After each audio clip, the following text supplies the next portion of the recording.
The city's buzzing on a sunny day. Cars and people are everywhere, all going about their business. At the high school, a math class is dragging on. The teacher's going on, and the students look beat. Yoon Junyoung's mind is wandering. She's got her eyes on Na Sunggun, who's looking a bit under the weather. He's staring at his book, totally lost. Yoon can't help but notice how good-looking he is. She's picking up on all the little details, like his new haircut. Yoon's thoughts keep going. She figures Na Sunggun's chill personality would fit right in out in the country, even though he seems like a city boy. It's wild how quickly he became the school's prince after transferring. The teacher notices Na Sunggun's not with it and calls him out. He tells him to solve a problem on the board. Na Sunggun tries, but he's a mess, stuttering and sweating. He admits he can't do it, which ticks the teacher off. The teacher goes on about how they're behind the Seoul kids. Na Sunggun doesn't back down, saying he's still groggy from his nap.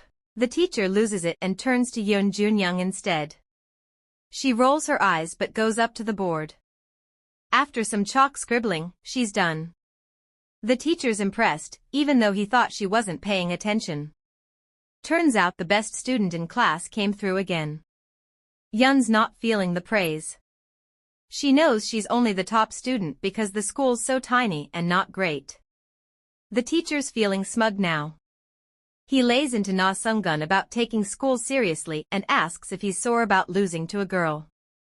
Na Sunggun brushes it off, saying Yoon's the best for a reason. Yoon looks like she's had enough of guys. Out of nowhere, there's a huge bang from the back of the room. Everyone jumps, even the teacher. Then the guy responsible lets out a massive yawn. The teacher realizes class is over. Students start packing up fast. The teacher's yelling at Kwon Byung-jin for being rude, saying it's his call when class ends. Kwon Byung-jin makes some excuse about needing the bathroom, fiddling with his belt buckle. The teacher's fuming but finally wraps up class. He tells everyone to do their homework. Na Sunggun jokes that Kwon Byung-jin might be a pervert, and the teacher agrees. The class gets noisy as some students head out. Na Sunggun tries to apologize to Yoon Junyoung for the drama earlier, but she just tells him to move. She really needs the bathroom, so he steps aside. As she's leaving, she overhears a classmate trash-talking her to Na Sunggun. The girl tells him not to bother with Yoon, saying she'll just bring him down. Then she changes the subject to the nice weather and weekend plans. Yoon's feeling is mixed about the gossip as she rushes into the crowded hallway, lost in thought. She's thinking about how messy everything is, looking at her worn-out uniform and the world around her. The only bright spot she sees is Na Sunggun, who stands out from everyone else in town. She figures that's probably not great for him. As evening rolls in and the mountains get dark, we see Yoon hiking up instead of taking the road. She says her house isn't great for studying, so she usually stays at school. But her classmates' nasty looks and giggles have driven her away. That's how she ended up at this old building in the mountains. She found this warehouse-like place while wandering after her drunk mom slapped her. It's quiet like a temple and cool in the afternoons, perfect for hitting the books. Peeking through the window, she's surprised to see the furniture looks pretty new. Someone must have been here recently. She goes to use her key but realizes the door's already unlocked. Yoon sighs, knowing her hopes for an empty house are shot. Kwon Byung-jin's inside, and he looks up when she comes in. He yawns big as she sits at the desk. There are nasty rumors about him all over town, but he doesn't seem to care. After a bit, he asks if she wants ramen. She says she's sick of it, so he asks about eggs. That's when it really hits her who she's sharing space with. Yoon had heard all about Kwon Byung-jin before they met. People say he lost his parents young and bounced around relatives' houses. When he came to their middle school, rumors flew that he'd beaten up a teacher at his old school and got kicked out. There were even darker stories about how his parents died. Yoon realizes they never talked in middle school, even though they were in the same class. She figured they'd stay strangers forever, but that changed after about a week of using the warehouse. One day while she's studying, she hears a noise and looks around. She spots a creepy figure on the second floor. It's Kwon Byung-jin staring right at her. She lets out a huge scream. Continuing from before, she apologizes for intruding while packing up like prey at the mercy of its predator. He is completely bored as he descends the stairs, gaining left and right, has to be his trademark at this point. Meanwhile, she packs up her study materials hastily, apologizing repeatedly. Her thoughts are louder than her heartbeat as she beats herself up for landing in his house, out of all the houses. The devil suddenly speaks, announcing that it isn't his house and also stating the fact that no one has come into the house for a month, except her, of course. She realizes that it's an empty house, but curiosity kills the cat when she questions his business with the empty house. Sleeping, he says curtly, also questioning her thoughts when she makes a face that doesn't sit well with him, even though she denies his claims. He heads back to his resting spot while encouraging her to continue her study routine, but she is too stunned as she wraps her head around the drama. Just before he shuts his eyes, she calls out to him but stops herself as she thinks the situation through, battling with the options of leaving or not, especially given his unhinged history. However, she weighs her options further, taking in the beautiful study space, and also wishing she had found the house before him, even though he is in no position to claim ownership of the house, right? Her thoughts seek answers. Making her way to the second floor, she stares closely at his resting form, wondering if he is actually asleep, but you wouldn't guess what happens next, even in your wildest dreams. He voices something about spilling her heart, but she is rather startled to her bones, making a shitty show of almost falling off from the rail. Lo and behold, he catches her wrist and drags her to his chest while his hands rest on her back in a protective style. He whispers in her ear to be more careful since the ceiling is too low, but her attention rests on his hand at her lower back. Her thoughts sing the siren of danger as she pushes off him with all she has, screaming at him to back off. He expresses his hurt at her ill treatment, given the fact that he just saved her precious life, but she ignores his pitiful act, finally asking the question troubling her thoughts about her coming to study. Moving on, he confesses to seeing her studying the day before, when he woke up, already knowing it was her, even from behind. Astonished, she questions the possibility of him recognizing her from behind, but then he explains her sitting position in the classroom. Still, she wonders about the possibility. Additionally, he announces his plans to kick her out the front door if her plans were aimed at the bed, but judging the past 48 hours, her plans have proven to be more aimed at the desk instead, which brings him to propose coexistence. Furthermore, he explains their mutual need to accomplish their different goals, therefore making it possible to coexist as they won't get in each other's way. A moment of silence stretches between them as each of them is left to their thoughts, but almost immediately, she breaks it, asking his reason for sleeping in an abandoned house rather than his home. Then, he throws the question back to her.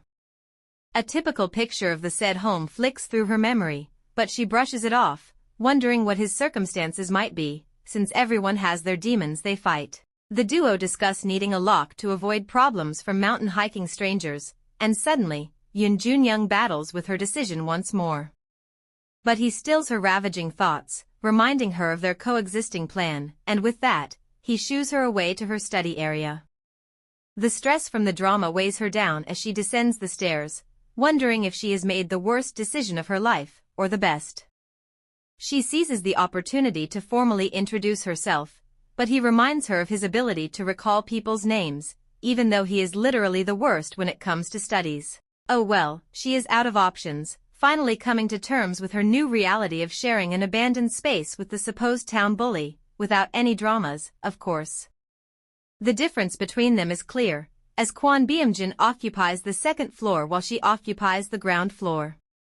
However, this doesn't do any justice to their relationship in school, since they walk past each other without uttering a single word, which also isn't so different from their relationship back in the warehouse until this moment. They both stare at the hot ramen before them. She gets a tiny bit excited when she spots cheese in the ramen, even though she loathes the fact that he cooks ramen every single day. They dive into the hot food, having a brief discussion after, seeming surprised at the way he turned out better than she had expected. She questions how many eggs he had put in it, and he grumpily answers 5. Our leading female becomes insufferable, complaining about the mixed yolk and thick soup, but he cuts her short, informing her to adjust her taste and eat whatever she finds rather than what she hopes for. Hopefully, this strikes up some sort of conversation about his dislikes and her terrible personality, which can also pass for observant. In his bid to stuff his mouth with hot ramen, he spills some soup on her shirt, causing her to screech. But he is so over her drama, informing her to wash it whenever she gets home. However, she fumes due to her shattered plans to repeat the same shirt the following day. But hold up, out of nowhere, he orders her to take off the shirt, also informing her of his plans to wash it. She is completely taken aback, questioning what he means exactly. But then, he pins her with a pointed look as he issues his command as a matter-of-factly. Cursing aloud, she mistakenly bumps her head on the wall behind her, and we trust Kwon Byung-jin to make that a topic of discussion, pulling her legs with a habit of banging her legs on things, especially when being super smart. But she tells him to remain shut while she rubs the sore spot on her head. Without warning, he pulls off his shirt, revealing his sculpted body that will have the jaws of all females dropping in an instant, completely illegal for a mere mortal to possess. But Yoon Jun-young remains unwavering at the demigod before her, questioning his intent. He hands her his shirt and orders her to take off hers, suggesting that it will be easier to wash at the moment. But she pins him with a disbelieving look that does nothing to his ego. She wonders why he chooses to go far and mentally calculates the hassle it will take to wash when she gets back home. Deciding to avoid hard labor, she snatches the shirt from his grasp, instructing him to wait outside, which he grumpily does. She stares hard at his shirt and after a short while, she signals him to come in, immediately handing him her shirt. But he stares at it with an indifferent expression, making her question his generous offer. Without hesitation, he takes the shirt from her, but not without warning her not to leak his good act to anyone else, although she wonders what he is going on about. A few moments pass with deafening silence as she ogles from behind. She finds it quite funny yet impressive that a guy with a great body does something so casual. She also observes the lack of tattoos inking his skin and the nice scent from his shirt, far from her initial thought of him. The very moment she inhales the scent, he catches her, questioning what she's up to. She is completely frozen, but then decides to put out a show about the innocent ramen, also seizing the opportunity to demand water. Yoon Jun-young yawns uncontrollably, signifying that it's time to go home, and at that very instant, he awakens, making a stretching sound. She wonders how unbelievable it is that his time for waking and her time for leaving always align, and also marvels at how quickly he senses his surroundings, like a cat. She recalls the very first time they shared the house and how she debated telling him about her departure, but she didn't need to worry, it was useless, as he always woke up around the same time anyway. He questions how she intends to go back home since it's dark outside, but her worrisome questions only earn her a blank expression. She decides to salvage the situation by providing a torchlight, but he advises her never to walk around with the device, since she wouldn't want to make an official announcement of her precise time and location. With that, he retires to the kitchen and returns, revealing a wooden stick. Blood rushes through her ears as her adrenaline spikes to a dangerous level. Her thoughts are a mess, regretting her decision to lower her guard, but to her greatest surprise, he instructs her to hold the stick and follow his lead, since he sees clearly in the dark. Ever since then, it has been their daily routine when heading home. Let's not forget the fact that he went out of his way to make a handle for the stick, and this makes her see a person completely different from the rumors. Disrupting her thoughts, he informs her of a hole in their path, but she strikes up a conversation about him looking like a cat, having some of their features, coupled with the fact that his name signifies it. The conversation continues until she inquires about how she would go home whenever he doesn't show up, and his reply is without emotion, just informing her to use the sun to her advantage, though she revels in the impossibility of his answer. The remaining journey is accompanied by a deafening silence, and finally, they reach a junction where they both part ways. Yoon Jun-young heads straight home, while she only makes her first stop when she reaches her doorstep. We are shocked to see a pile of empty bottles at the corner and a sad expression on her face, realizing her mother had been drinking yet again. She hopes the woman will be asleep as she pushes the door open, only to meet a sinister figure staring at her. Scared to her bones, she asks why she isn't asleep, but lo and behold, a bowl of water is emptied on her, followed by her mother's hands on her, and only then does she realize her mistake of coming home at that time. The following morning, we see a group of students lined up for sports, most chattering, and the rest discussing how to make the game better, when Yoon Jun-young, who is on the line, locks eyes with Kwon Byung-jin, who is far off, doing whatever. Without warning, a girl from nowhere bumps into her and laughs hysterically while apologizing, mockingly. But then again, our leading female isn't one for girly drama, so she offers her a middle finger in return. "Hey, you!" The girl screams at her, and her rival flashes the finger even closer to her face, infuriating the hell out of her. Fortunately, the sports teacher steps in and breaks off the unfriendly banter before it escalates further. Yoon Jun-young isn't bothered about her rival, Hae-soo. Instead, she's worried about how her body feels after spending the previous night in a drenched uniform. She wonders if she's caught a cold. But despite the discomfort, she lunges reflexively at the ball flying her way, only to be intercepted by a brunette who appears out of nowhere and knocks the ball off her head. The girl announces her intent to throw the ball, and soon it's being passed from hand to hand, until a plan to exclude Yoon Jun-young from the game is quietly formed, and sadly, it works. Clearly annoyed at their petty games, she wishes they would just hit her with the ball already. It's Na Sung-gun's turn to throw when Hae-soo begs him to let her do it instead. Meanwhile, Yoon Jun-young's condition worsens. She mentally notes to visit the nurse's office, but then, without warning, the ball slams into her face, hard. She collapses instantly from the impact. Na Sung-gun sprints to her unconscious body, pleading with her to be okay as everyone rushes her to the nurse's office. Hours later, her eyes flutter open. She scans her surroundings, curious about what's pasted on the window. A nurse soon walks in, grumbling about the heat until her eyes land on the heater, which explains everything. Yoon Jun-young also takes a closer look at the picture on the window, rips it off, finding it both annoying and funny. The lights flicker on, sending a sharp sting through her head, but the nurse's warm hand soothes the ache, softening the moment. The nurse gently questions her condition, unsure of the real cause of her illness, and scolds her kindly for not reporting to the PE teacher.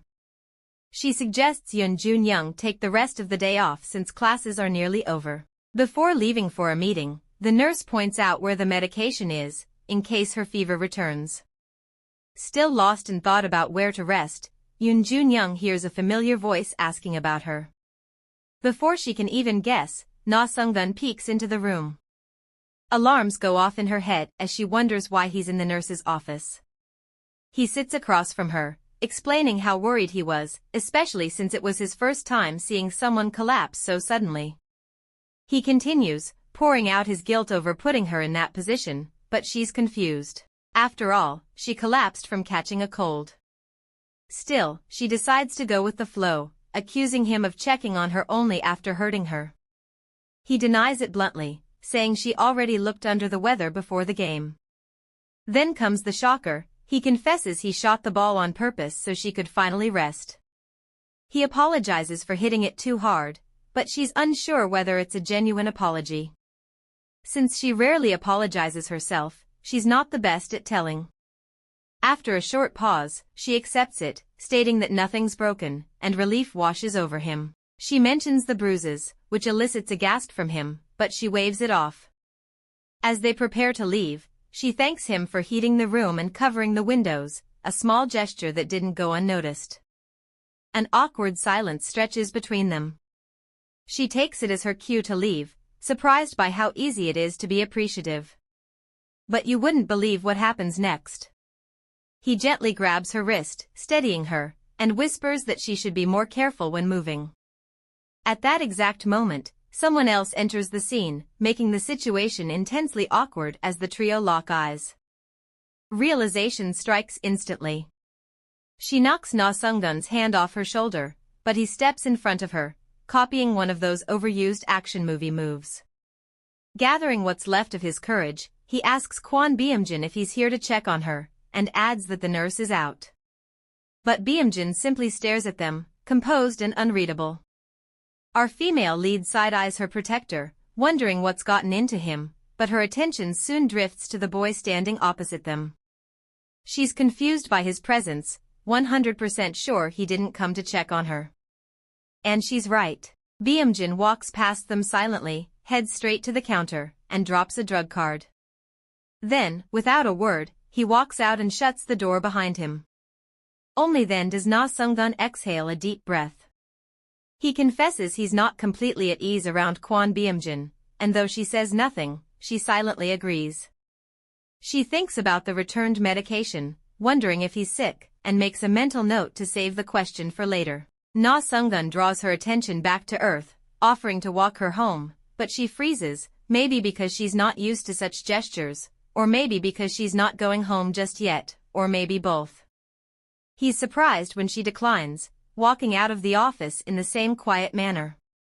Her mind drifts once more to the mess she calls home, a mess not meant for the public's eyes. Fast-tracked to later in the day, she eyes the locked house, wondering why her partner has yet to arrive. She settles on the desk area, mourning her lost strength, but she summons determination to study given that the school's exam is around the corner. However, she also vows to never lose her first-place spot to anyone because it's an award and title she has proudly earned by just her ability and not especially in a school like hers. The determination slowly dims as she keeps looking at the bed with sleepy eyes, losing the battle of needing to concentrate to rest for a little bit.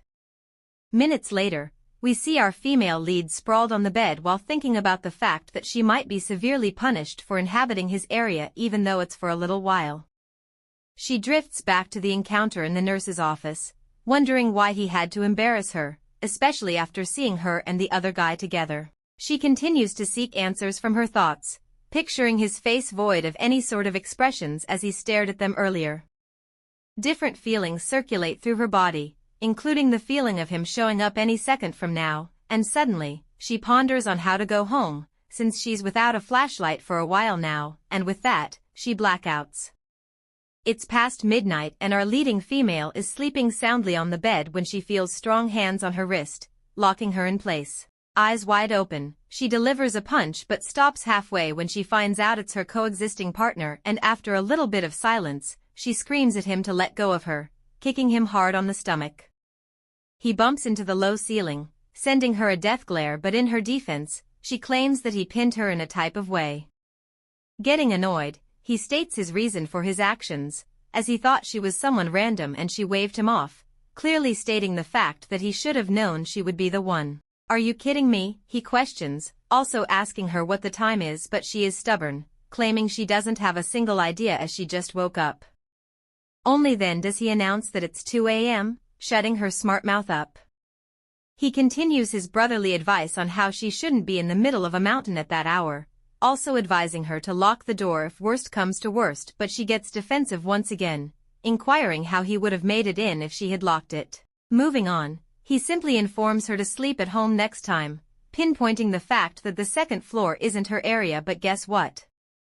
Yoon Jun-young is blinded by rage as she pours out her emotions about feeling unwell throughout the day, screaming at him to use his before forever if that is possible since she is on her way out. After a moment of silence, he voices his intentions of following her, but she refuses, emphasizing the fact that he almost attacked her a few minutes ago.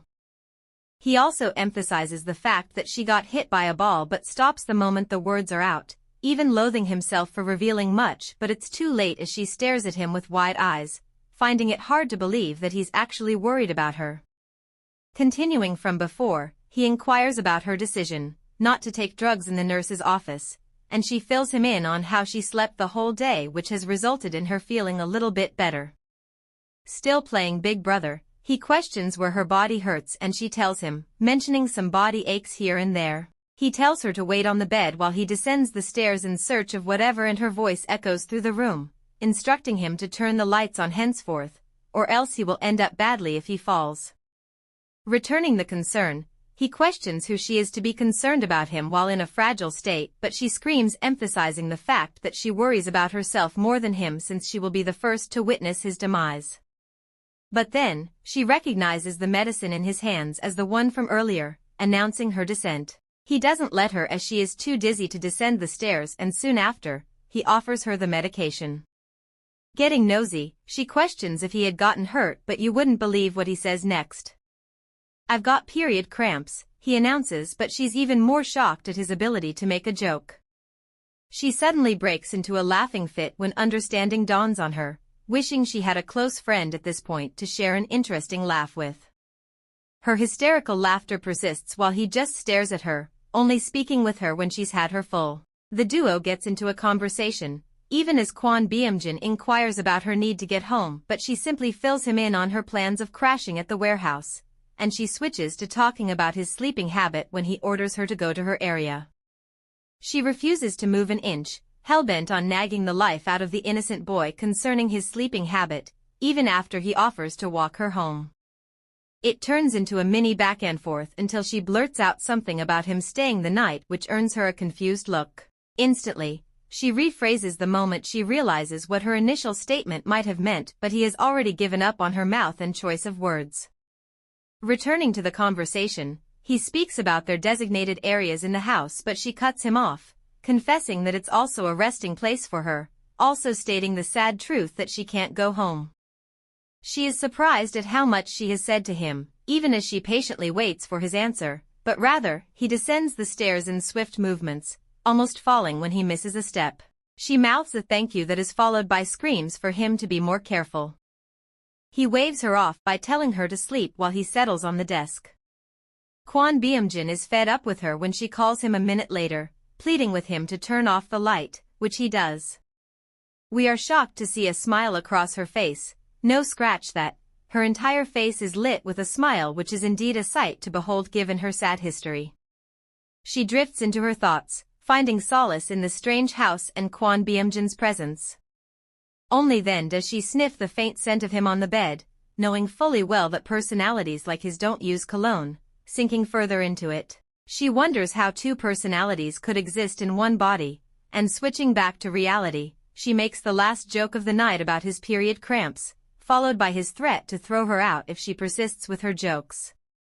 The following morning, she stretches with reckless abandon as she searches her memory for the last time she slept so soundly. She also observes how refreshing she feels when the aroma of spicy delicious ramen fills her nose, and she looks down to find Kwon Byung-jin doing what he does best. Her voice fills the space, just as she questions the possibility of having only ramen on his menu, but he ignores the heck out of her, causing her to be embarrassed. She descends the stairs, notifying him to turn off the light as she can see clearly, but he lets her know that he won't be in the position of seeing her broken lifeless body on the floor. She says something about him being not only a witness but also a suspect if that should happen, and he questions the motive. She makes a dry joke about sleeping on his bed all day, laughing hysterically while he gives her a look that screams not funny. Beholding the delicacy, she salivates at the rich ingredients but expresses her hurt concerning the broken yolk. He accuses her of reeking of sweat, but she announces her plans to have a lovely warm bath after eating, and with that, they dig into the food. Shortly after, we see our favorite guy at the moment, doing the dishes as she watches him from behind, absolutely loving what she beholds when she spots a towel on the counter, awaiting use. She snatches it from him, although intending to borrow him, but she doesn't end there. They get into a conversation about washing their hair and whatnot when she complains about how gross her hair will be. He inquires the person, likely to be concerned about her hair, immediately calling Na Sung-gun's name, which leaves her utterly confused. She questions further, but he switches the conversation about going home and silence falls on her when she whispers yeah. Kwon Byung-jin is super attentive when he boils water, instructing her to do the same whenever she wants a quick bath.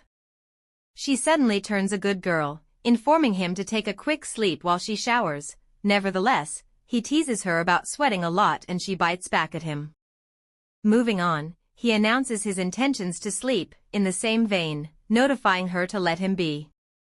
After some minutes pass, she dries her hair while preparing for school. She side-eyes his sleeping frame, wishing he would refocus his energy on schoolwork, even though it could be a threat to her first-place spot. Thinking about his grades as she walks a lonely path, the mean girls of the class block her way, grating on her nerves yet again. Moving forward, Haesoo accuses her of performing a childish act of fainting to see Na Sunggun's attention. Hold up. Our female lead is shocked, even as she seeks clarity to their accusations, but they chorus you like Na Sunggun, stating all sorts of reasons like acting uninterested around him, when she appears really shocked. She drifts into thoughts, thinking of all sorts of things that are Na Sunggun, and knocking off the thought, she sidesteps the girls but Haesoo pokes at her, stopping her in her tracks. She whispers something about her mother as a means to threaten her, but the topic of the discussion laughs at the girls, immediately fixing his attention on Yoon Jun-young. He asks about her health, but she informs him to mind his business, leaving him to gawk in shock. Leaving his presence, she freezes when she sees Kwon Byung-jin on her path and she does the same as before, which is to mind her business. During classes, she appears distracted, thinking about her encounter with the mean girls, and wondering what she knows about her mother. Yoon Jun-young can never boast of a normal mother-daughter relationship because her mother isn't normal. Even though they live together, she doesn't know anything about her other than she is in pain and uses her daughter as a punching bag, which makes her too careless and less concerned about her situation. What's more, poverty has been more of an awful bitch to her, but not more than what pain has turned her mother into. Recently, she noticed her mother kept some money by the corner, and ever since, that has automatically turned into her allowance. She vows to be the best at everything, but suddenly, she feels something hard smack her head with an annoying teacher by her side. He scolds her for dozing off in class and also accuses her of avoiding her classmates, which is technically true. Lo and behold, it appears that the math teacher is a perverted man with a track record of sexual harassment, who makes her life more difficult after she refuses to join the mathematics club. He keeps up his rambles while she silently prays for his demise, but Na Sunggun is godsent when he disrupts his taunts and apologizes for putting her in that state, especially after her mini breakdown the last day. The man keeps up with his rambles, accusing her of being lovesick, but my oh my, Kwon Byung-jin is fed up with his gibberish, just as he shoots a basketball to the board, only missing his head by an inch. Suddenly, the class is silent and all eyes fall on him as he describes how badly the ball was shot at her, but the teacher screams his name, demanding an apology letter by the end of the day. Haesoo inquires about his reason for giving himself up, and he lets her know that it's his fault at the end of the day. However, he looks in Kwon Byung-jin's direction, wondering what is going on between the both of them, although he can't seem to get his thoughts together, as it bothers him even more. Moments later, the trio is seen, each crafting an apology letter, when Kwon Byung-jin leaves the class suddenly with an empty sheet. This makes her wonder if he is going to be punished lightly or not, also a bit shocked at his newly discovered personality of standing up for others. The class is filled with whispers of Yoon Jun-young and Kwon Byung-jin and weird glances thrown her way when she reaches for Kwon Byung-jin, not ready to jeopardize the friendship she has with him. She calls out to him, demanding his apology letter and knowing fully well what a pest the math teacher is. At this very point, the whole class peeks out of the door to catch up on the latest drama. Meanwhile, Kwon Byung-jin ignores her entirely, continuing his stride. Without warning, she reaches for his hand, but he jerks it off, his eyes the color of molten gold, and throws her a question of who she thinks she is. Yoon Jun-young is stunned at his fierceness, even as the eavesdroppers are determined to get the full gist and watch them for every action. On the other hand, Na Sunggun steps in, offering to teach him to write the letter, but he stares at both of them like deluded bunnies and leaves their presence. However, Na Sunggun expresses his pain in not knowing the first thing about writing an apology letter, let alone teaching someone. He throws her a question about the situation, but she replies with a resounding no, which makes him panic even more. Moreover, she ponders what his reason is for acting the way he does around her, but recites a short epistle that could pass for an apology letter. The conversation persists when he suddenly asks if he has done her wrong, but she lets him know that he hasn't, stating her reasons. She walks back to the classroom but can't help noticing how little and unimportant he makes her feel without even lifting a finger. She's coming. Her classmates scurry back to their respective desks while Haesoo decides to annoy her even more by asking what is going on between her and Kwon Byung-jin. Our leading female isn't about to put up with her nonsense, asking if she has some sort of feelings for her, but the other girl screeches in denial. Yoon Jun-young informs her to mind her business to have a shot at love as she makes her way back to her desk. The remaining school activities breeze by fast, and in the next scene, we see our leading female making her way to the mountains. She wonders if her partner is in the warehouse, as she needs answers to her questions about his attitude towards her, even though she has already thought of the possible answer: keep their friendship a secret or protect his image. Her thoughts jump from questioning him to studying for exams as she draws closer to the house. She contemplates sleeping in the house if he doesn't show up, but the latter wins, as she would prefer sleeping there to staying with her mother. In the midst of this, she recalls what Hae-soo told her earlier concerning her mother. She knows quite well it's because of her newfound acquaintanceship with Na Sung-gun, making a mental note to avoid him. She also comes to the realization of engaging her mother in a proper talk. Nonetheless, she pushes all thoughts to the back of her head when she finds the door unlocked. She reaches for the handle but freezes midway, deciding to tiptoe her way into the house to scare him, which serves as a revenge plan for his cold act in school. "Hey, Kwon Byung-jin," she boos, but she is suddenly crashing onto the bed with his hand firmly placed on her neck, freezing when he discovers the trespasser. He apologizes, but she curses him as he explains how freaked out he is. Nevertheless, she pays him no heed, demanding water and screaming at him to turn the lights on while he runs down the stairs.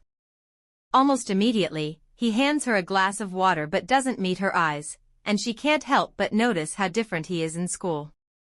She makes a joke about dying from suffocation sooner than falling, making him apologize once more. He warns her not to play games like that, but she's adamant, kicking him and crunching her legs in pain when he announces that he's more athletic. She concludes that he is made of rocks and gravel and not the flesh he parades with, but switches immediately, asking him about the basketball act. He confesses to having bad sleeping habits, especially when he has a nightmare, but she finds it hard to believe, given that he has been on a sleeping spree for the longest. However, she gives him the benefit of the doubt when she decides to hear him out. He admits to that as a reason for always coming around the warehouse but switches up the discussion real quickly. He questions the reason for coming back to the warehouse instead of heading straight home, mainly because she spent the night there. He also accused her of reading too much, which she doesn't deny, saying it's the only thing going for her. Standing to her feet, she informs him to write his apology letter, hence the offended teacher is a stubborn cow who wouldn't let it slide. He also accuses her of having fun with Na Sung-gun while they write their letters, but she gets offended, notifying him never to bring Na Sung-gun into their conversations, returning to her area to study. Later that night, the duo is seen walking down the street, and he suddenly stops in his tracks when he notices the streetlights are off. He inquires about the location of her house, but she lets him know that she could continue the journey alone. She also makes a joke that earns her a fierce look from him, but she pours some ice, letting him know that the street is safe. Suddenly, he points at a sinister figure, and chills run down her spine.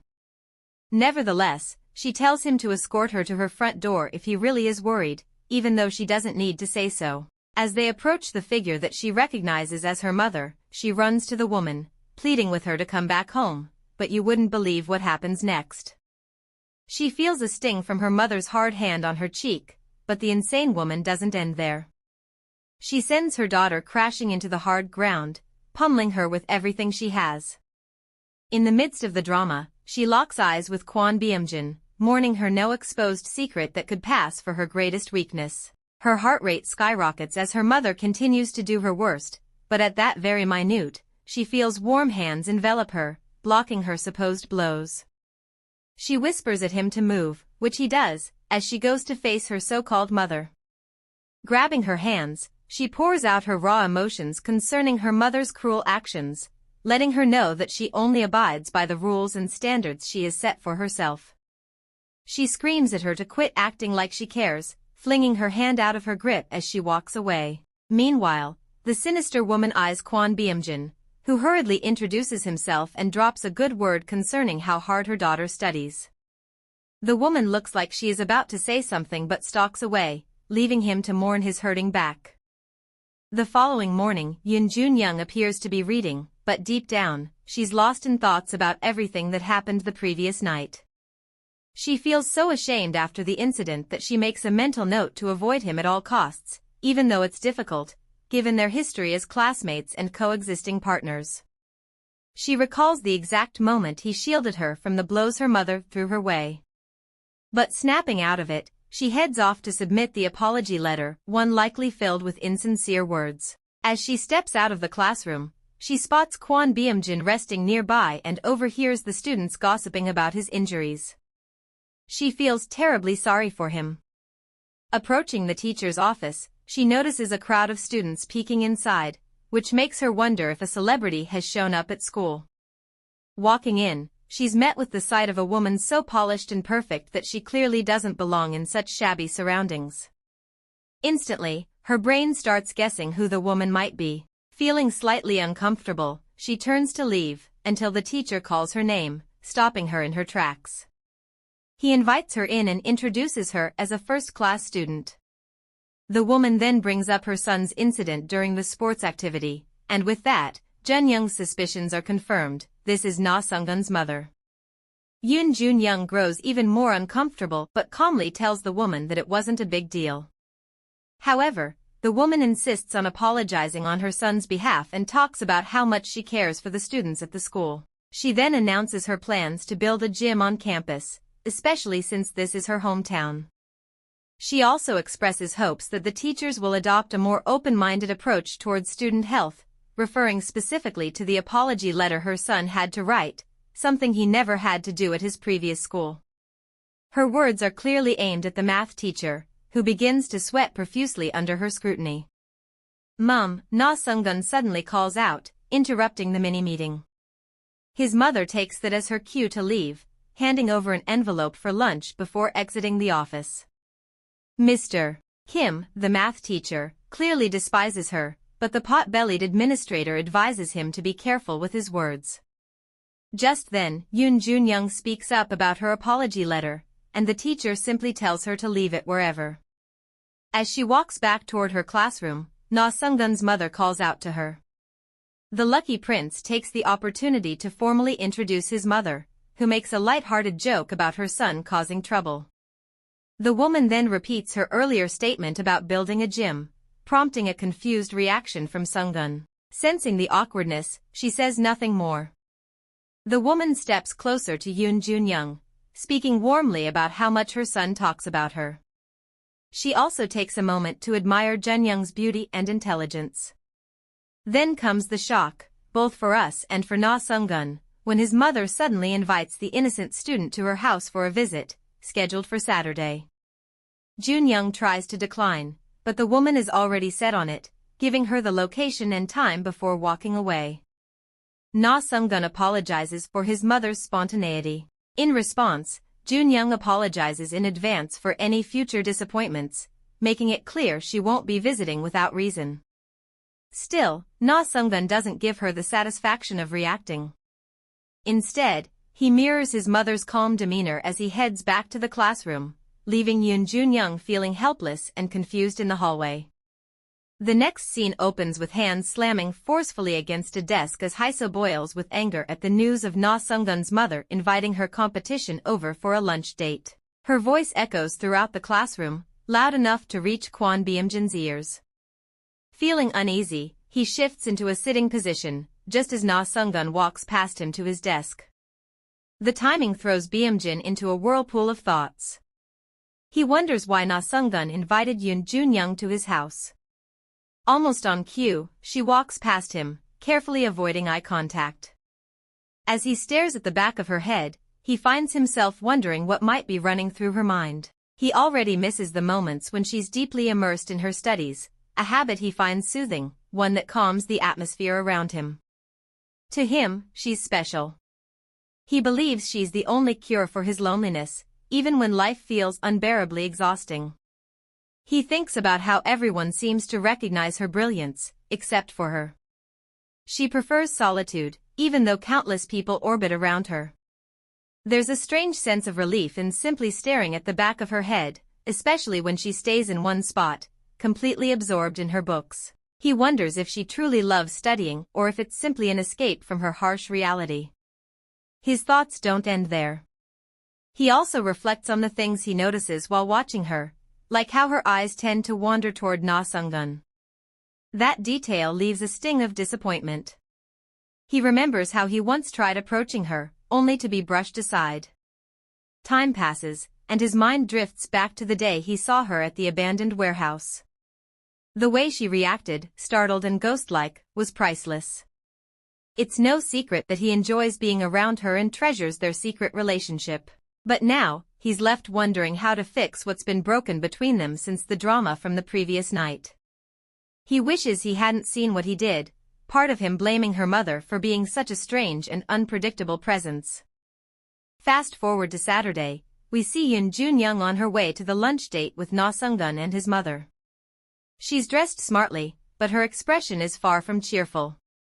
Her mind is flooded with thoughts about ditching the whole event. She feels shabby and underdressed, but doesn't care much, silently resenting the math teacher for making them write that apology letter in the first place. She wonders why the woman even invited her, already plotting her early exit, until she spots a familiar figure waving at her. He looks charming, or so she thinks, but she maintains a cold expression as he approaches.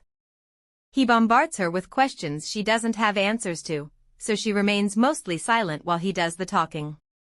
She questions his mother's spontaneity in inviting people over, and his facial expression alone gives her the answer she's looking for. Their conversation shifts to the reason behind the invitation. He mentions that his mother had taken note of her name because it kept coming up. Soon, they move on to discuss the apology letter, the math teacher's discrimination, and the time Kwon Byung-jin shot a basketball at the teacher. The mention of Kwon Byung-jin makes her wonder what could possibly scare someone like him.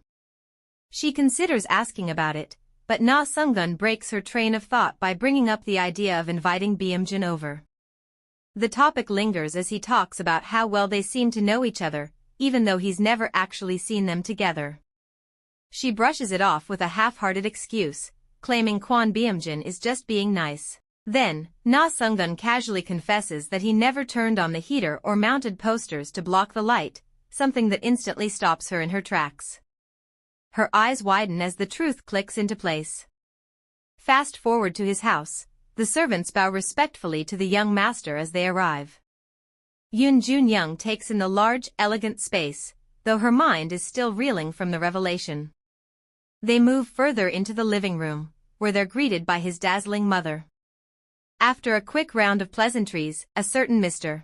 Kim invites them into the dining room, where Jun-young is met with an eye-popping array of dishes. She's in awe and even asks if they're expecting more guests. Her question is met with her son's dry remark that she's being excessive. Without wasting time, they dig in. But mid-meal, his mother steers the conversation toward Yoon Jun-young's academic performance, clearly eager to know the secret behind her exceptional grades.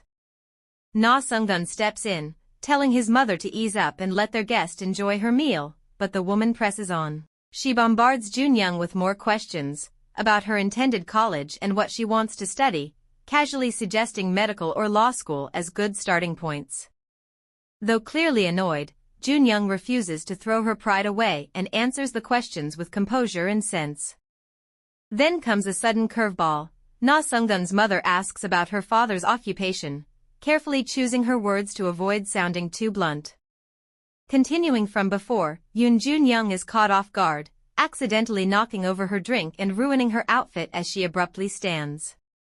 She quickly apologizes for the mess, and Na Sunggun's mother immediately instructs Mr. Kim to fetch suitable clothes for her to change into. The tension in the air is thick, awkward enough to be sliced with a dull knife, but Jun-young quietly follows the man, walking down a long, grand hallway. As she walks, she blames herself for not anticipating the question about her family. Soon, Mr. Kim shows her into a large room and offers her a seat before scurrying off. Left alone, she sits in silence, clearly disheartened by how the so-called lunch date has turned out. Just then, the woman in a dazzling red gown enters the room, holding a dress she carefully picked out for her. Yoon Jun-young accepts it with a quiet thank you while the woman walks over to the large window, pretending to stay occupied. Junyoung briefly wonders if she has somewhere else to be but brushes off the thought. Na Sunggun's mother strikes up a conversation, bluntly mentioning Junyoung's absent father and mentally ill mother. If shock had a face, Junyoung would be it. The woman continues, voicing her pity for people in Junyoung's situation and suggesting, without subtlety, that she try smiling more, since her son's friend apparently finds her lack of charm unimpressive.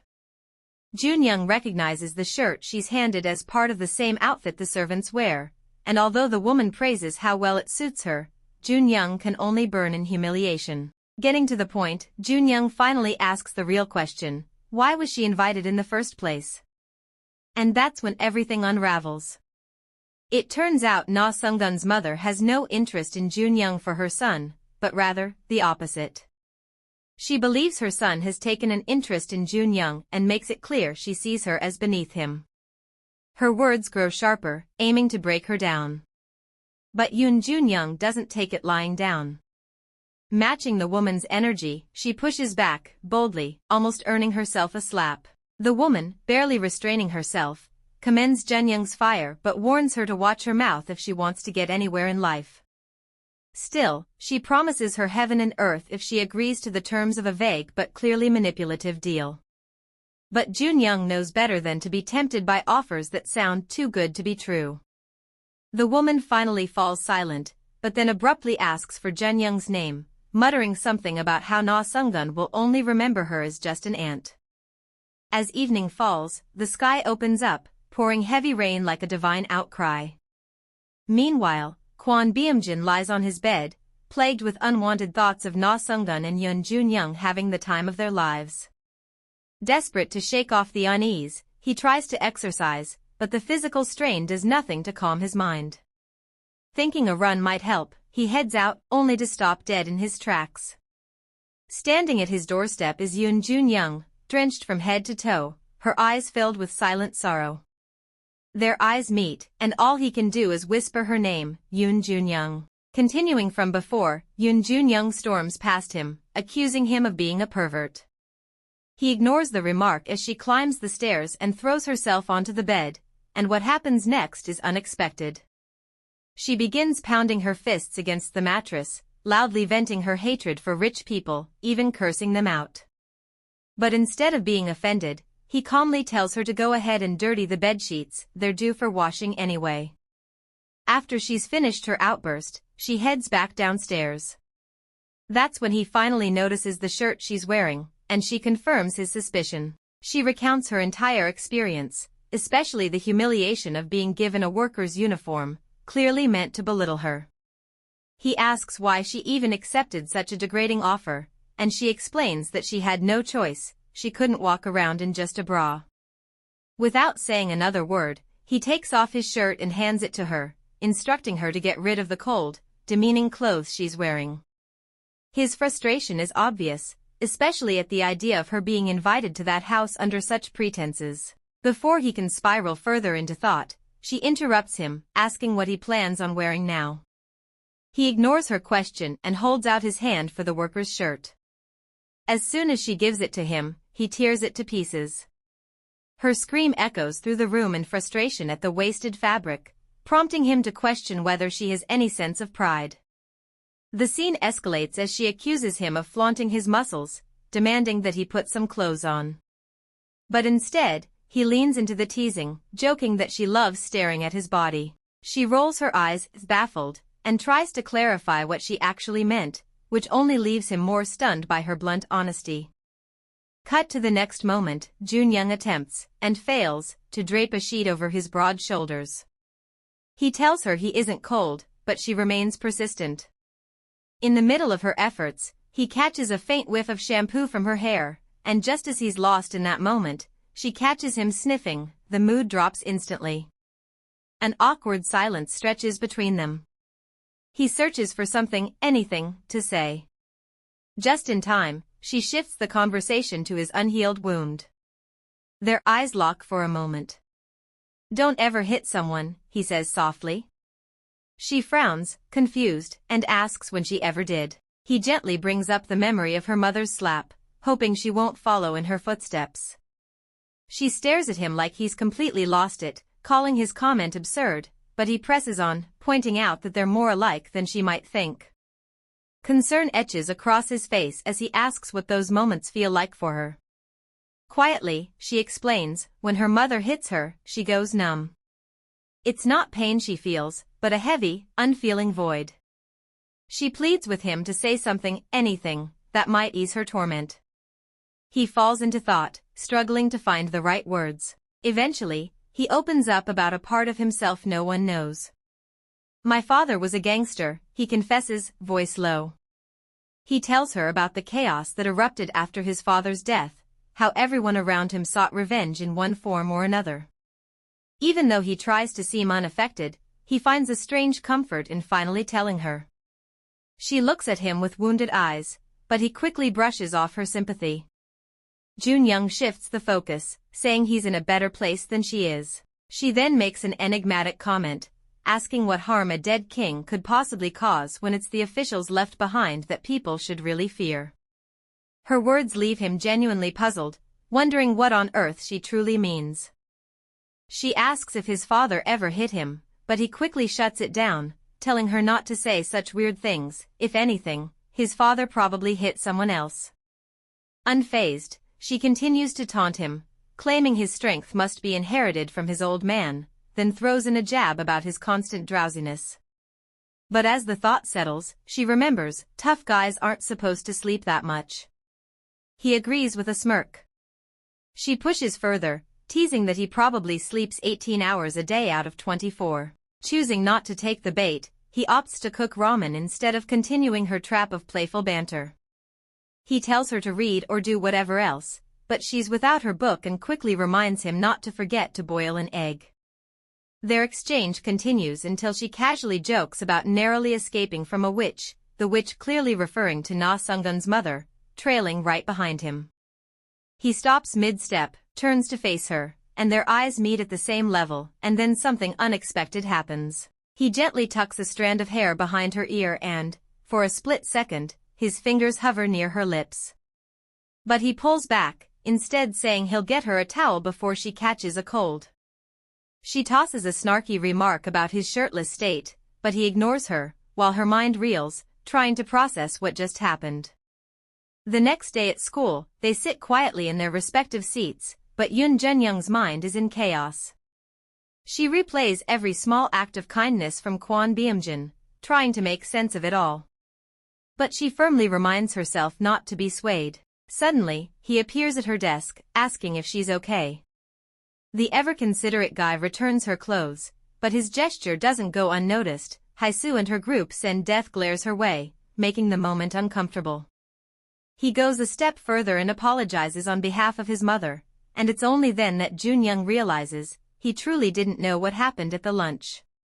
But before she can respond, a teacher walks in, cutting off their awkward exchange and instructing everyone to settle down. A group project has been assigned. Everyone is expected to find a partner, while the missing class president will create a full list. Internally, Yoon Jun-young expresses her hate for group projects because they are bothersome and noisy. She's definitely just fine doing things by herself and silently hating whosoever pushes the agenda of socializing. Her thoughts persist, suddenly feeling the need to pair up with a nonchalant Kwon Byung-jin, as it will not raise any suspicions about their friendship.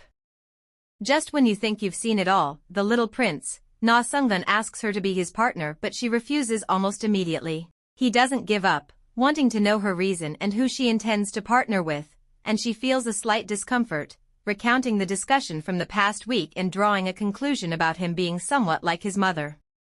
But then again, you wouldn't want to believe what happens next. Hae-soo comes out of the blues, requesting to partner with her, taking her aback, but when she makes a move to reject her proposal, Hae-soo threatens to spill some words that could be about her mother, and with this, she makes her decision, choosing Hae-soo over Na Sunggun. Our leading female accuses her of being so much in love with her, in a bid to taunt her, additionally making a mental note to finally shut her running mouth off of the days. Meanwhile, Hae-soo screams at her but earns a glare from Na Sunggun as she walks away loudly. A minute of silence stretches between them, and he finally breaks it, commenting on her way of making friends. Nevertheless, she doesn't dwell too much on it as she glares at Kwon Byung-jin's sleeping form, clearly angry at him for sleeping at the wrongest of times. Shifting to a new scene, we see Hae-soo and Yoon Jun-young conversing in a private space. Even though the latter isn't cool with the idea, she finds solace knowing she could finish Hae-soo off even with her eyes closed. The mean girls scream at her to let Na Sung-gun be, but she looks for different information, and the one that involves her mother. She informs her rival to get straight to the point when she starts beating around the bush, and the latter finally reveals her mother's activities in a motel located in an alleyway of the city, shocking her to her bones. The bearer of bad news questions how she can be arrogant living off the money harlotry. She returns to talk about her childish crush, but Yoon Jun-young cuts her off, asking who her source is, and she happily announces her dad, describing someone that perfectly fits her mother. Yoon Jun-young is shocked at the news, weighing the impossibility as her mother is mentally unfit for the accusations, but then, she remembers the bills she usually leaves on the counter. Internally, she decides to maintain composure, but Hae-soo keeps crossing the line when she pokes at her, and spews out all sorts of degrading words. She doesn't end there, she comments on making the classroom unfit for the rest of the students due to her mother's lifestyle. Meanwhile, our female lead is determined to get to the bottom of this case, also questioning her father's business with the area. She confidently announces the meeting he was attending, but her bubbles get busted when she realizes that only bars operate in the area, and mostly at night. In return, she accuses her father of being at the mercy of disease. Without warning, Hae-soo slaps her, accusing her mother of harlotry, and the ladies get into a physical altercation, but Yoon Jun-young slams her into the wall, sarcastically encouraging her to spread the rumors. She gladly points out the toll it will take on her family, and she screams at her to let go, shoving her off. At that moment, three guys, also known as the third-year bullies, interrupt them, voicing how loud they are. The leader of the gang teases the girls over picking a side but gets sad if he gets rejected, which means trouble. Hae-soo is so scared that she could pee her pants when she seeks solace in her competition-turned-friend at the moment. Meanwhile, our female lead develops an escape strategy, but most importantly, prays that the heavens protect her. Just in the nick of time, a tall frame appears at the door, staring at the bullies without emotions. She breathes a sigh of relief, but the gang leader doesn't take the hint, even almost challenging him until his mates reveal his identity. Kwon Byung-jin silently stares at them until they are completely mute, and only then does he speak, inviting Hae-soo for a quick talk, while the other lady revels in the feeling of her knights in shining armor. Continuing from before, Hae-soo walks out shamefully along with Kwon Byung-jin, leaving his partner with the playground bullies. Curiosity kills the cat as the latter are left wondering what might be going on between the both of them. Fixing their attention on the female amongst them, they seek answers to the Hae-soo's situation. Instead, she bares her mind to them, which consists of a lot of schoolwork. They are unable to talk as she walks past them, even as they suggest studying together. On the other hand, Hae-soo calls back Kwon Byung-jin's attention when she observes how hard he stares at her competition. She inquires about his intent in calling her, and he simply asks where she got her hairpin. Nevertheless, she spills the beans about her mother getting it from one of her travels. Immediately, he leaves her presence, leaving her in wonderment at his real reason for calling her. Realization strikes her that he might have done that to save her, just as blushes creep up her cheeks, even now observing how handsome he actually is. Later that day, we see Yoon Jun-young making her way to the cabin as she thinks of the possible reason for Kwon Byung-jin demanding Hae-soo's presence. On reaching the house, she beholds the locked door, getting pissed over again about the drama that played out in school. She settles on the desk, kicking the chair out of anger at going to the rooftop in the very first place. When she calms down a little, she remembers what Hae-soo said concerning her mother, wishing it was all a lie. However, she doesn't rule out the possibility since the woman looks like she's tired of life. Moreover, she recalls what happened the night she attacked her in front of Kwon Byung-jin, judging her actions by how sensitive she must have gotten, staying overnight with a boy. She doesn't blame her because of her past, which she might have seen a reflection in her that night. For a woman who had her first and only issue at 17 years old, she was bound to flip, but most importantly she hated Hae-soo's gut. Suddenly, the door flies open, revealing Kwon Byung-jin yawning as he breezes in. Ramen? He questions, but she coldly replies that she isn't interested and that not even the offer of 2 eggs could influence her decision. She screams at him to eat it all, but he gets the hint that she might be having some sort of breakdown, and he welcomes her to vent all her frustrations on him. He questions the source of her irritation, pinpointing the rooftop confrontation, but she denies it, yet seizes the opportunity to find out what he had discussed with Hae-soo. Sensing a slight jealousy, he teases her about interrogating her cheating husband. What? She screeches, asking if the word suits the relationship they have, but Kwon Byung-jin is really confused right now, asking what her exact problem is. He rules it as an influence from an empty stomach, opting to prepare ramen in minutes, and for the last time, she screams that she isn't hungry. A moment of silence stretches between them, but when he breaks it, they talk about remaining clueless until she decides to talk about it. So enough, they talk about their relationship and how people have been growing suspicious, but he informs her not to meddle in his affairs as it won't bring her any good. Yoon Jun-young is adamant, not caring what people would say, but he instructs her to take a step back a bit from the heating steam. She thinks of studying but continues the conversation about their relationship and the fact he doesn't treat her weirdly unlike everyone else. She wonders if her little speech had sounded odd, but it's too late because their eyes are locked down on each other when he asks about the weird things she had talked about. Curious, he inquires if the bullies had harmed her, but she tells him about the compliment, also telling him her order while striding back to her desk where she forces herself to remain calm. Later that night, we see the duo descending the mountain, but Yoon Jun-young is buried deep in thoughts about her drama with Kwon Byung-jin. She regrets ever acting out, as she doesn't know what he thinks of her anymore. She wishes he had been clear from the start, taking note of how surprisingly nice his voice is. Also, she recalls what he had said about being bad for her, but guess what? She doesn't care one bit, especially when it comes to the rumors circulating about his personality. She has sweaty palms, which makes her release the handle she held onto, and he makes a comment about wrapping it with a handkerchief instead of tape, and she sings the gospel of him being super nice. Moving on, she informs him about her plans to go to the motel alleyway, and he stumbles upon hearing it.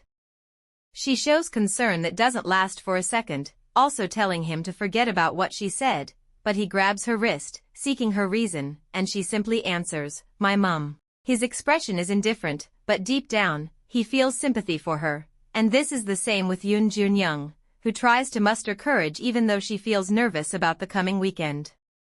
She might have stopped Hae-soo from spreading the rumors, but she knows well enough to reach the bottom of it. Although she does not want to go there alone, she doesn't know how to act for his help in a way that won't seem desperate, and at that moment, he cuts through her thoughts, asking what time she plans on going. She acts dumb even though he could read through it. However, she announces the time and her intent to buy him a burger as a thank you snack. He waves off her generosity, handing her the stick. They continue their journey, chattering about the math teacher and his loss of words when he visited him. Saturday breezes by fast, as she gets ready for her appointment, although not after battling how good she is supposed to look. Meanwhile, Kwon Byung-jin is in his usual outfit, a cap being the extra, as he breezes past an accessory store, admiring some ribbons on display. Standing far off, takes in his outfit, paying more attention to the cap that makes him look more like an adult. She goes to join him when he stands in front of a hardware store, and when she questions his plans, he spills the tea about getting a waterproof sheet for the leakage in their house. Moving on, an elderly man disrupts their conversation, inquiring what they need, and to our greatest surprise, he fixes his cap on her hair and goes to talk to the shop owner. He's out in a bit, and they continue their journey. Meanwhile, she inquires about his reason for the cap, and he reminds her where they are headed, instructing her not to stick too close, but the shop owner stares at them in a somewhat condescending manner. The next scene reveals the duo in a corner, searching the area for any sign of her mother. He questions what her plan is, and she gives him an answer that relates to going into the motel to ask for her mum. His gasp is priceless, but he gives her a long speech about the rumors that will spread once she goes in there. She's positive that no one would recognize her, while he does a good job of telling her about the rumors that stick like a tattoo and even end up getting exaggerated as the day goes by. She guesses that he's talking about himself, announcing that she's joking when he gets unbearably serious. Switching back to a serious mood, she refers to the rumored incident from his former school, also wondering why people seem to be scared of him when he is such a nice soul, except for his height and build. Suddenly, he hugs her, shocking her to her bones, but before she can think far, he whispers about the person who just passed, letting her go when it's safe enough. She taunts him about hugging her and he falls into the trap, only going speechless when she says something about getting scolded. Not able to share the close space with him any longer, she walks out, suggesting that they walk down the alleyway. Striding behind her, he grabs her wrist and drags her back into the corner, warning her not to walk around randomly, also announcing his intent to go the other way. Yoon Jun-young is in a pool of emotions when she drops to the floor, wondering why she overreacts to physical touch, partly blaming it on the absence of HL Kokomo or dad. Some voices pull her off her pity party, recognizing one of them as her mother's. She watches as the mean man treats her mother in such a degrading and humiliating way. Fury knows no bounds as she sends death glares his way, only wishing to rescue her mother from the world of suffering she is so used to. Loathing herself even more, she knows that she can't fulfill any of her wishes because she isn't a normal kid with a normal mother. She is mentally, physically, and emotionally broken when Kwon Byung-jin appears by her side, but she doesn't care what he thinks any longer, as she expresses her hurt concerning the woman she calls mother. He offers to bring her over, but she stops him, telling him to let her be, as she continues pouring out her emotions, although he is unable to watch her anymore, hugging her entirety in an instant. Yoon Jun-young is crying because of the situation she's in with her mother, and Kwon Byung-jin holds on to her, trying to comfort her into not crying. She keeps questioning herself on why her mother did that. He looks down and sees the way she is squeezing her hand, she's actually bleeding. He stops her from doing that and consoles her, then they both proceed to leave. As they walk down the street, she's quite hungry, and he suggests getting a burger for both of them, but she doesn't want to eat the burger, nor does she want to go home to eat ramen. So, she insists they should go on a picnic and that he should use the money to buy the food they're going to eat. He then hands over his wallet to her as he continues walking. He tells her to use all the money in his wallet. She checks it, and the total amount in the wallet is 30,000 won. They both head to the market.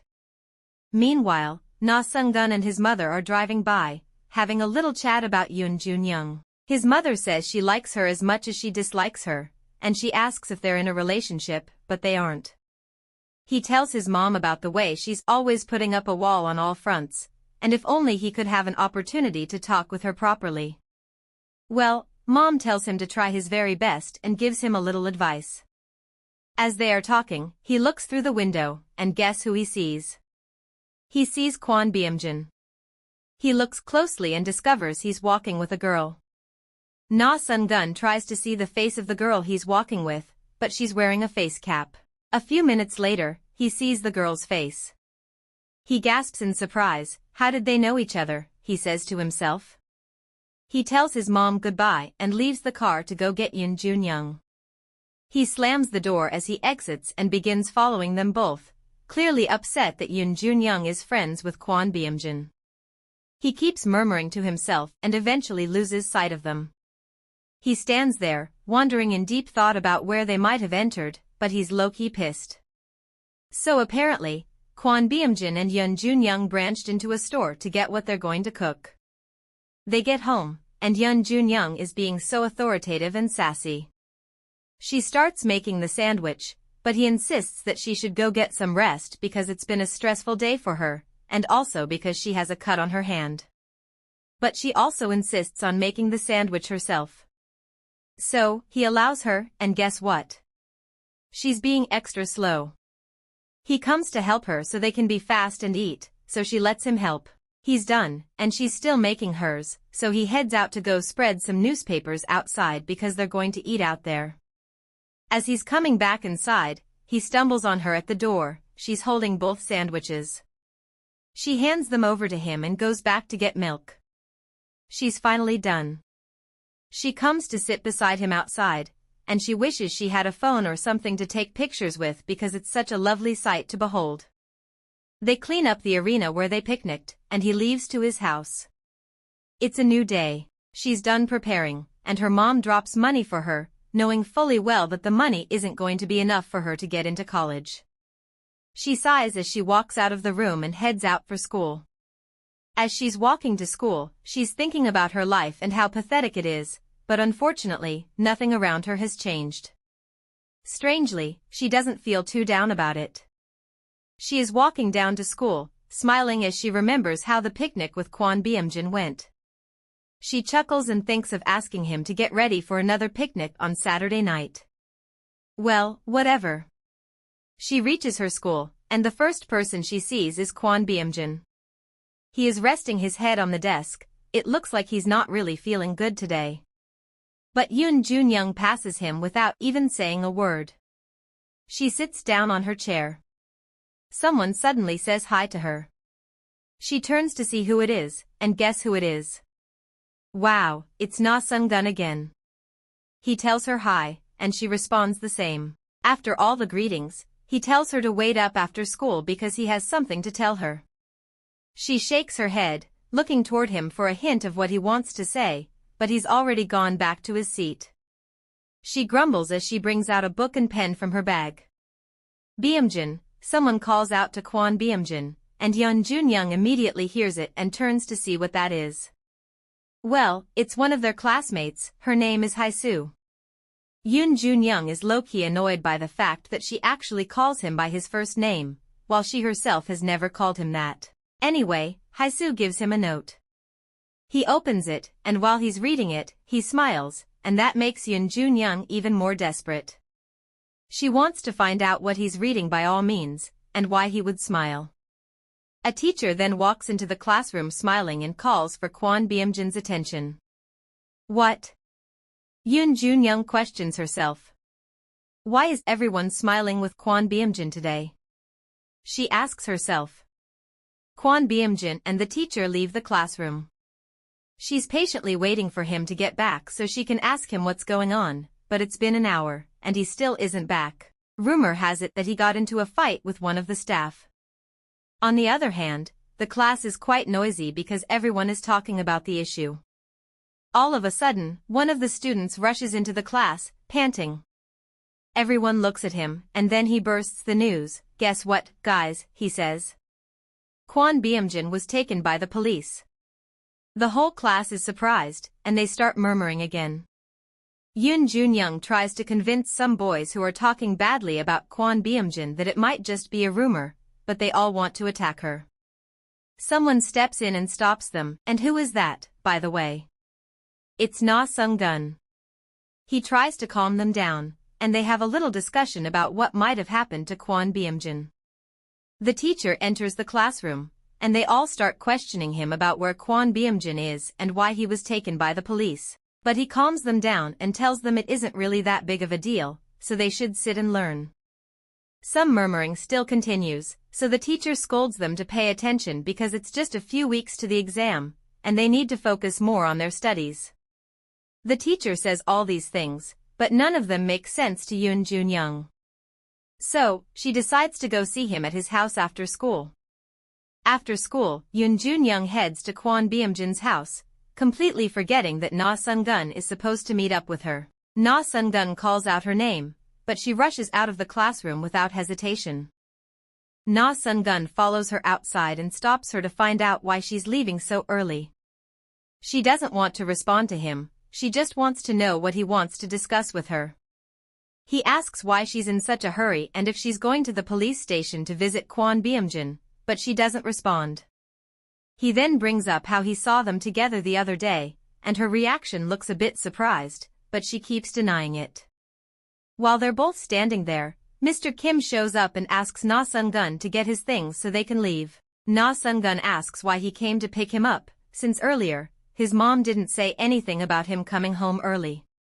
But Mr. Kim breaks the news. A few days back, near the city, there was a mugging, and the prime suspect in the case is someone in his class.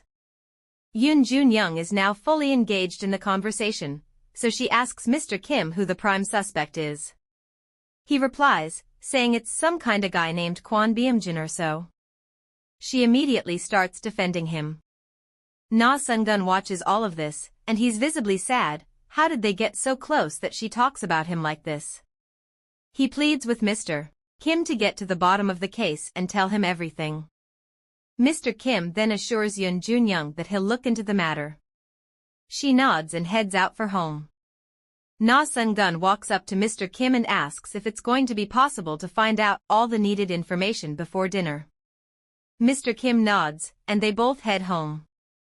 On getting to the house, his mom's voice can be heard. She's on a phone call, and it sounds like it's stressing her out. They come in, and she welcomes them back. Na Sun-gun goes inside to freshen up. Once he's done, dinner is set. He's eating dinner with his mom, and she starts asking about the suspect, Kwon Byung-jin.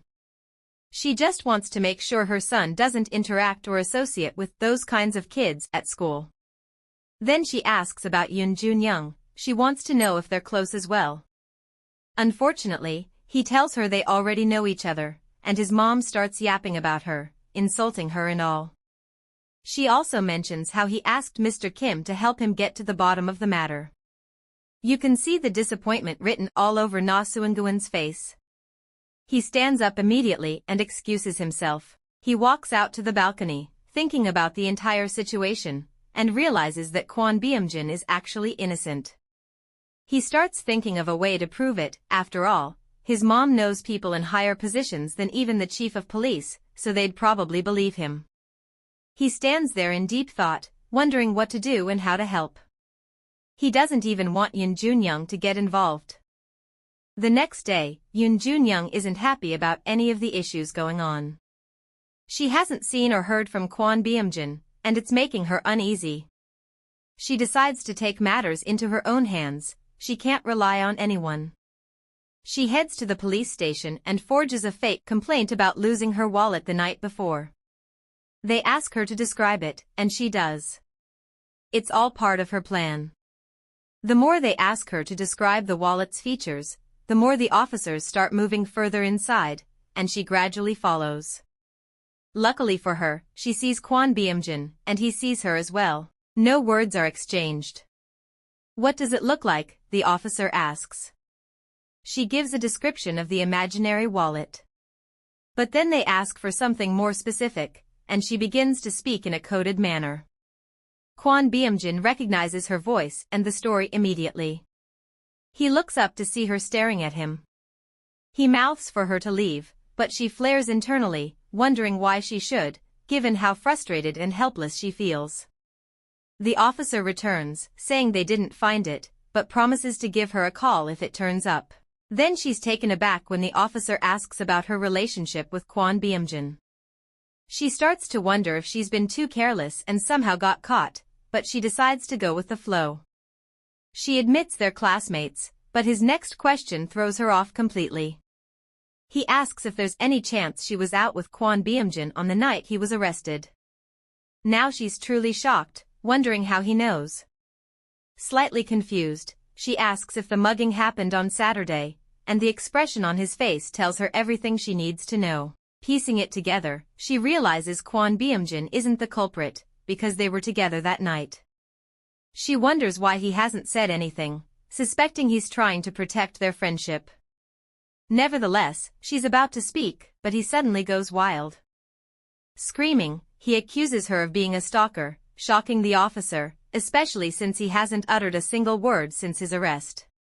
He yells for them to take her away, and in the same breath, swears he's innocent. He admits to going to the motel, but for personal reasons he refuses to explain. The officers are tired of the outburst. They enter his cage to restrain him, though his screams persist. Puzzled, the officer wonders why he suddenly started acting that way, but quickly turns his attention back to Yoon Jun-young. He continues questioning her about Saturday night, but she cuts him off, redirecting the conversation back to her missing wallet. Respecting her shift, he drops the topic. She asks for his contact information and comments on his ability to keep secrets. He gives her the number and pleads with her to call back if she remembers anything. With that, she exits the station. The officer, however, has a strong hunch about the nature of her relationship with Kwon Byung-jin. He wishes she would speak up quickly, so he can use her statement to provide an alibi. He understands their effort to protect whatever happened at the motel, but wonders what kind of motels even allow minors in the middle of the day. If you enjoyed this story, type part 2 in the comment below. Don't forget to like, share with fellow manhwa lovers. And of course, subscribe for more thrilling stories. You won't want to miss the next episode.